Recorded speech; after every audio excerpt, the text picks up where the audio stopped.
नमस्कार। ग्रामीण महिला विद्यापीठ के एकलव्य चैनल पर आपका स्वागत है। हम पाठ 11 ईदगाह पढ़ रहे हैं, जिसके लेखक है मुंशी प्रेमचंद। अब बच्चे मेले में जाकर अन्य चीज़ें खरीदते हैं और हामिद चिमटा खरीदता है और कहता है, खिलौनों के लिए तर्क देता है कि घर पहुंचते पहुंचते टूट फूट कर बराबर हो जाएंगे, कि खिलौने तो घर पहुंचते पहुंचते टूट फूट कर बराबर हो जाएंगे, क्योंकि ये मिट्टी के बने हुए हैं। या छोटे बच्चे मेले में नहीं आए हैं, जिद कर कर ले लेंगे और तोड़ डालेंगे। चिमटा कितने काम की चीज़ है। रोटियां तवे से उतार लो, चूल्हे में सेक लो। कोई आग मांगने आए तो झटपट चूल्हे से आग निकाल कर उसे दे दो। अम्मा बेचारी को कहाँ फुर्सत है, अम्मा को तो समय ही नहीं मिलता।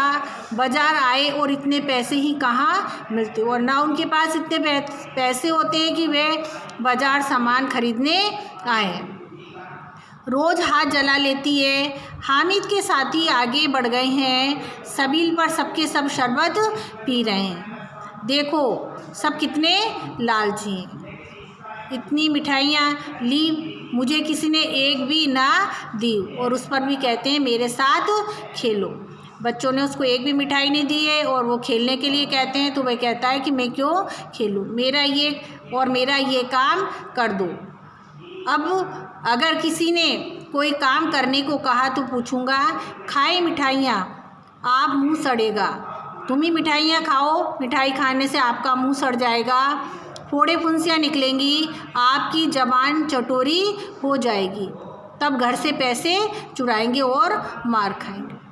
हामिद कहता है बच्चों से कि उनकी अगर वे मिठाइयाँ खाएंगे तो उनकी ज़बान चटोरी हो जाएगी और वे घर से पैसे चुराने लग जाएंगे, और जब पैसे चुराएंगे तो मार खाने लगेंगे। किताबों में झूठी बातें थोड़ी ही लिखी हैं। मेरी ज़बान क्यों ख़राब होगी, क्योंकि मैंने तो मिठाइयाँ खाई ही नहीं है, इसलिए मेरी ज़बान ख़राब नहीं होगी।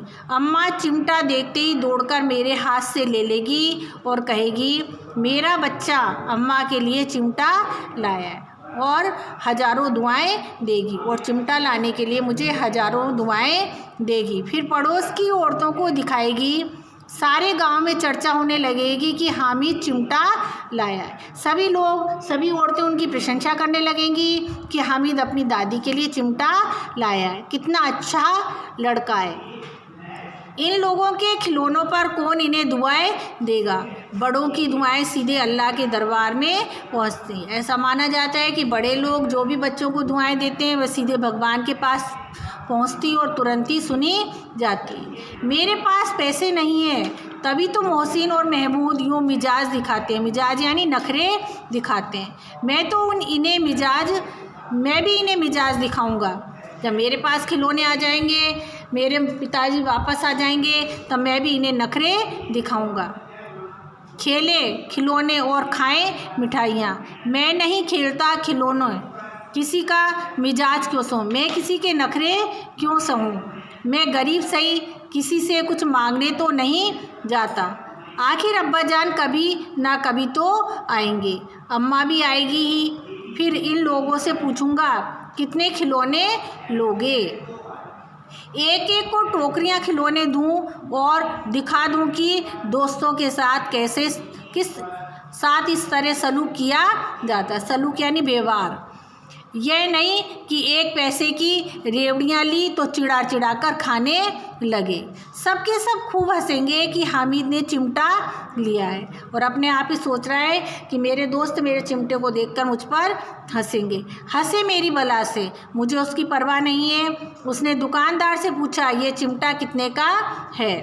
दुकानदार ने उसकी ओर देखा और कोई आदमी साथ ना देकर कहा, तुम्हारे काम का नहीं है जी। जब उसने देखा कि ये बच्चा है, बच्चे के लिए चिमटे का कोई उपयोग नहीं है, इसलिए दुकानदार ने कहा कि यह चिमटा आपके लिए नहीं है, बिकाऊ है क्यों नहीं। लेकिन हामिद ने पूछा कि क्या चिमटा है, बिकाऊ है। तो दुकानदार कहता, हाँ क्यों नहीं, बिकाऊ क्यों नहीं है, और यहाँ क्यों लाद कर लाए हैं। बेचना है इसीलिए इनको लाद कर मेले में लाए हैं। तो बताते क्यों नहीं के पैसे का, के यानी कितने पैसे का है। दुकानदार ने कहा 6 पैसे लगेंगे। हामिद का दिल बैठ गया। ये सुनकर उसका दिल बैठ गया। सोचने लगा कि मेरे पास तो 3 पैसे, मैं कैसे ये चिमटा खरीदूँगा। ठीक ठीक बताओ, ठीक 5 पैसे लगेंगे, लेना हो तो लो, नहीं तो चलते बनो। दुकानदार ने कहा कि अगर आपको लेना है तो 5 पैसे लगेंगे, अगर आपको लेना है तो लो, नहीं तो आगे बढ़ जाओ। हामिद ने कलेजा मजबूत करके कहा, हामिद ने हिम्मत करके कहा 3 पैसे लोगे।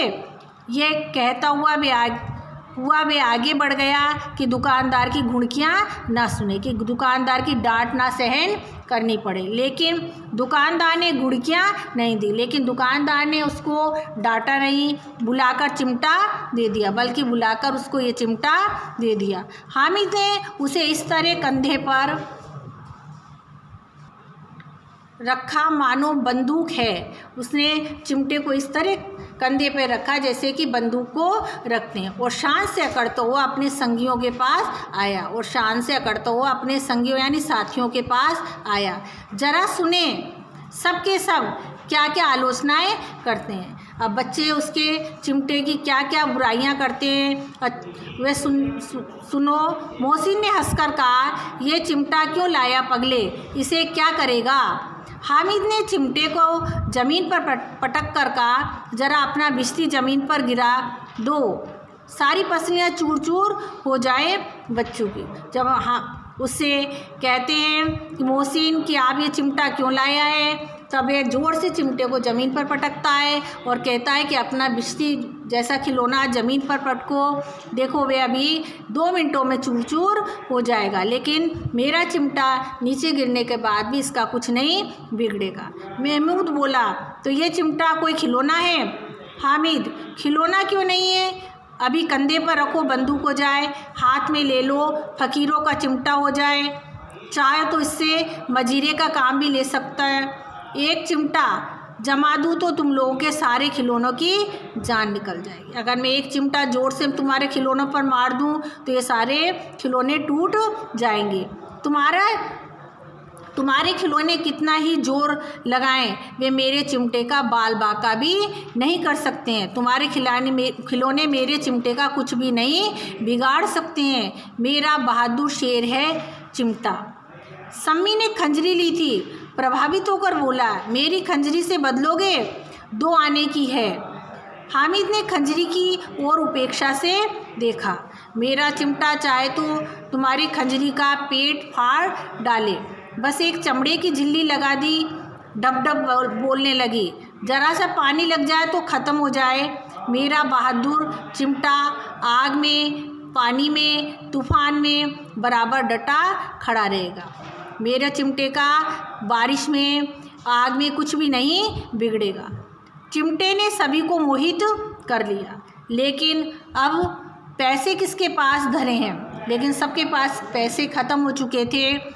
फिर मेले से दूर निकल आए थे, सभी लोग वापस घर की ओर जा रहे थे, काफ़ी आगे निकल आए थे। 9 कब के बज गए, धूप तेज़ हो रही है, घर पहुंचने की जल्दी हो रही है। धूप तेज़ होती जा रही है, सभी घर पहुंचना चाहते हैं। बाप से जिद भी करे तो चिमटा नहीं मिल सकता। अपने पिताजी से अगर जिद भी करे तो उनके पिताजी उसे चिमटा नहीं दिलाएंगे। हामिद है बड़ा चालाक, इसलिए बदमाश ने अपने पैसे बचाकर रखे थे। अब बालकों के 2 दल हो गए, मोहसिन, महमूद, सम्मी और नूरे एक तरफ है और हामिद अकेला दूसरी तरफ। शास्त्र हो रहा है, आपस में बहस हो रही है। सम्मी तो विधर्मी हो गया, दूसरे पक्ष से जा मिला, लेकिन मोहसिन, महमूद और नूरे भी हामिद से 1-1, 2-2 साल बड़े होने पर भी हामिद के आघातों से आतंकित हो उठे थे। जो हामिद जो चिमटे के लिए उदाहरण दे रहा था, उनको चोट पहुंचा रहा था, उससे वे डर गए। उसके पास न्याय का बल है और नीति की शक्ति। एक और मिट्टी है और दूसरी ओर लोहा। एक और तो मिट्टी के खिलौने हैं और दूसरी ओर लोहे का चिमटा है, जो इस वक्त अपने को फौलाद कह रहा है। वे लोहे के मजबूत बना हुआ है और वे अजय है, विजयी है, घातक है, सबको चोट पहुंचाने वाला है। अगर कोई शेर आ जाए तो मियाँ भिश्ती के छक्के छूट जाए। अगर कोई शेर आ जाए तो बेचारा भिश्ती डर जाए। मियाँ सिपाही मिट्टी की बंदूक छोड़कर भागें, वकील साहब की नानी मर जाए, चोगे में मुंह छिपाकर ज़मीन पर लेट जाए, मगर ये चिमटा, ये बहादुर, ये रुस्तमे हिंद लपक कर शेर की गर्दन पर सवार हो जाएगा और उसकी आंखें निकाल लेगा।